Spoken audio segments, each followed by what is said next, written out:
All right, let's dive in.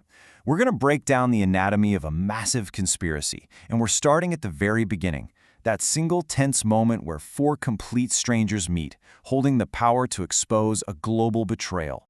So where does it all kick off? Right here. Brussels, Grand Place. That's Brussels right in the Grand Place Square. We're immediately dropped into the very heart of European politics. The setting itself, it's almost its own character, just steeped in history and probably a whole lot of secrets. And it's not just where, it's when. The timing is incredibly specific. Sunday, January 11th at 1:47 p.m. Now, that's not random. When a story gives you this kind of detail, it creates this immediate tension, right? It feels like we're on a countdown to something huge. And here it is, the core idea, laid out plain and simple. Four strangers meet for the first time. In any story that deals with secrets and high stakes, that word, strangers, is just loaded. It means there's no trust, no history, just a shared and very dangerous risk. This is where it all begins. Okay, so a meeting in Brussels. Sounds simple enough, right? But this is no ordinary get-together. This is a carefully planned, incredibly high-risk intersection of four separate lives. And each one of them is carrying a dangerous piece of the truth. In fact, this moment is so important, it even has a name, the Convergence. And that's not just a cool title, it's the whole concept. It tells us that this meeting isn't just a beginning. No, it's the culmination of four different journeys, all colliding right now with the power to literally change history. So who are these four people?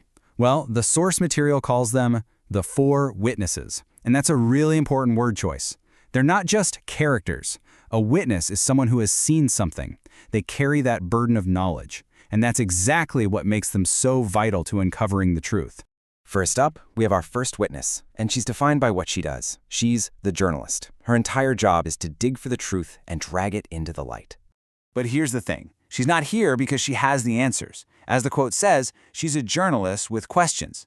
She is the catalyst here, the one who's driven by that fundamental need to know what's going on. Her questions are the spark that's going to light this whole thing up. So this is Rachel. She's an American journalist, and this is key. She's the one who instigated the meeting. She's the one who's been hunting for this story, pulling on a single thread, probably with no idea just how much is about to unravel. Next to arrive is the analyst, and his role is completely different. See, he isn't looking for the story. He's already been living inside the data that proves it exists.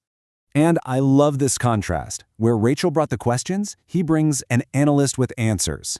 It's like the two sides of a coin. The inquiry and the information are finally in the same room. Meet Max. He's a German analyst. And look at this. He arrives with documents in hand. The guy doesn't show up empty-handed. He holds the cold, hard data, the facts behind the treason. He's the foundation. Now our third witness brings a totally different kind of evidence. It's not questions, it's not data, it's the human cost. She's the medic. And her contribution is a medic with proof. Proof. That's a much stronger word than answers or story, isn't it? It suggests something undeniable, something she has seen with her own two eyes. This is Oksana, a Ukrainian medic, and the description is powerful. She's exhausted, but she is determined. Her evidence isn't on a piece of paper. It's the first-hand, real-world damage this conspiracy has caused. She represents the moral stakes of this whole thing. And that brings us to our fourth and final witness, and she is by far the most conflicted. She isn't defined by her job, but by her family. She is the daughter. Her role? A daughter with a choice. This isn't about what she knows, it's about what she's gonna do. This entire operation, everything they're risking, it might all depend on the choice of this one woman who's caught between her family and the truth. And here is the gut punch. Katya, a Franco-Russian art gallerist, is the daughter of the very man they are trying to expose. Her choice could literally change everything. She is the ultimate wild card, the insider. So, all four people are now in place. We have reached critical mass. This is the moment everything has been building towards. This is the convergence point. It's really like a puzzle, and as you can see, each one of them is a unique, absolutely irreplaceable piece. Rachel has the questions, Max has the answers, Oksana has the proof, and Katya, she has the choice. Alone they're incomplete, but together, they have the whole picture. 4. It's just a number, but right now it represents this fragile, incredibly powerful alliance. Only these 4 people, with their specific pieces of the puzzle, can actually pull this off. And that's what this convergence means. For the first time, together, they have everything they need. All the resources, all the information, all the proof. It's all in one place at one time. The stage is set. So the team is formed, but what exactly are they up against? Well, the stakes couldn't be higher. This is being called nothing less than a century's betrayal. And this brings them to their central problem, their dilemma. On their own, what they know is incomplete, and it makes them vulnerable, easy targets. But now that they're together, their shared knowledge is incredibly powerful, which also makes them incredibly dangerous to their enemies. They've basically traded being a small target for being a huge one. And it all comes down to this really powerful theme from the source material. The truth needs witnesses. What that's really saying is that the truth isn't some magical force that reveals itself. It's fragile.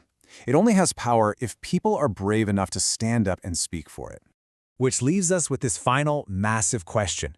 They have the power. They have the proof. They have what they need to expose this whole thing. But the one thing they don't have is trust. And in a game this dangerous, that's the one weakness that could get every single one of them killed. So can 4 strangers with the weight of the world on their shoulders actually learn to trust each other in time?